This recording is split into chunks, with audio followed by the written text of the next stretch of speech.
Hi, my name is Julie Madrano. My final paper is titled How to Implement a Change in an Organization. To start with starters, change is inevitable and it happens in any type of situation, whether we like it or not, in our personal lives as well as in our personal ones. Sometimes it's a good change and it benefits in so many ways, but sometimes the change can be hard and not all of us are very good with changes.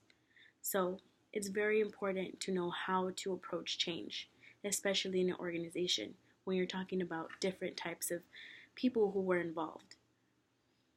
Leadership is one thing to focus on before making a change with an organization to obtain a successful outcome. Being a leader is not such an easy task. Therefore, it's a big responsibility to make sure that this new change is effective and it will benefit not only your company, but that it will benefit your customers and your employees as well. So sometimes it's good to ask yourself, as a leader, it's good to ask and say, what type of leader are you? How would you want your teammates, and your work staff to describe yourself? Or sometimes you need to ask yourself, are you doing the best thing that you could do for your employees? How can I better serve my employees? Because after all, your employees are the ones who work for you, and your work has to speak for yourself. Also, it's important to lead by example.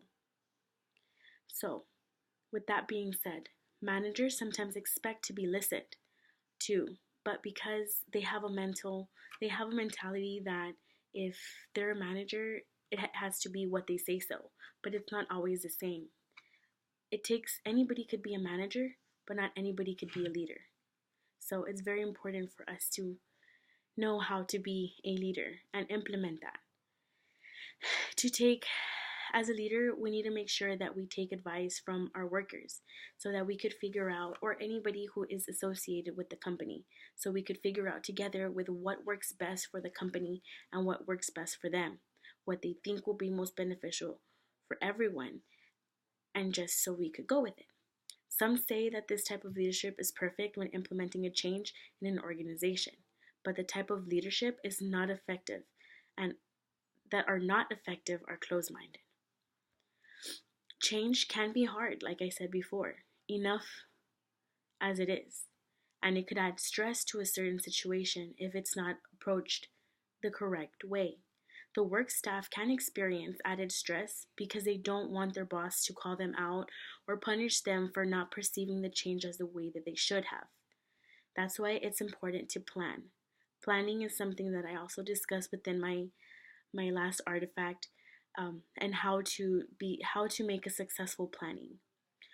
What another thing that I also talk about within my artifact paper, my final paper, is what is it about, why is it happening, and what is going to be take significant time to adjust, or is it going to be a simple change? How will it be taken into full effect? Is it going to be for a short time frame, or is it going to be for a long time frame? It's important to ask yourself a lot of questions before making a change and before approaching the change. Once the ideas are taken down and accounted for, we need to move on them with an idea for boards of action. So maybe calling a meeting with those specific team members first to get genuine feedback from them, to hear out ideas and how we can make this transition easy and smooth for everyone who's going to be involved in this certain particular change.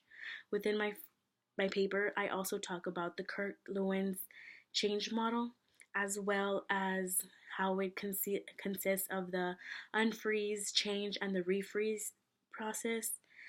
So I talk about the Cotter's 8-stage model, and I talk about the ADKAR change model, and I just go straight into detail about it and how it could be beneficial, and those are the three most that I would apply if I wanted to use an to apply change within my organization. I strongly believe that each model is a tool for initiating successful changes in a work environment. It just depends on the way the leader perceives it and what their perseverance for it is. We need to create a safe and comfortable environment for our team. That this should take place before and throughout the change process and show that they are not alone in this and that we do care about the personal life and level for whatever reason that it is. Examples, don't satisfy management to assist in undergoing the change. There are several others to choose from. So it's also very important to have a backup plan or have multiple backup plans in case the certain change doesn't go as expected. To finalize everything about what I talked about in my essay, I also talk about that the purpose of OD is to improve organizational functioning, because at the end, that is what we're trying to perceive. And the most important thing here is to use communication between everyone. Communication is key. It's like building your foundation when building a home. If you don't have a stable foundation, which is your communication, it is going to be very bumpy and very difficult to build a home on that. We need to hear out others and be able to have an understanding and agreement with one another. I also discuss about organizational transformation, so I go a little bit more in depth than that. And to just summarize everything, when a company or a business is thinking of implementing a new change in their work environment, it is wise to look into how change will affect everyone. Planning and research need to be taken seriously. Time needs to be considered. Communication should be expected and involved enforcement. Organizational health should be top priority to leaders. Also, remember, we want our team of workers to be happy and to come to work and love what they do. So, if change is needed, it's very important to know how to approach change for the benefit of everyone, not just the leader. Thank you.